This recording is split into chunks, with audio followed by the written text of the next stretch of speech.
আসসালামু আলাইকুম, কেমন আছেন সবাই? আশা করি সবাই ভালো আছেন। আমরাও ভালো আছি আলহামদুলিল্লাহ। কয়েকদিন যাবৎ শরীরের ওয়েট অনেক বাড়ছে, এজন্য ডায়েট করতেছি।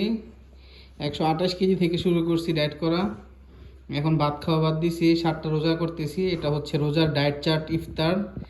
এই হচ্ছে প্রথমে ক্যাপসিকাম 2 কালারের, 3 কালারের, আর হচ্ছে ফুলকপি বাঁধাকপির, এটা হচ্ছে সবজি, এটা হচ্ছে প্রোটিন সালাদ,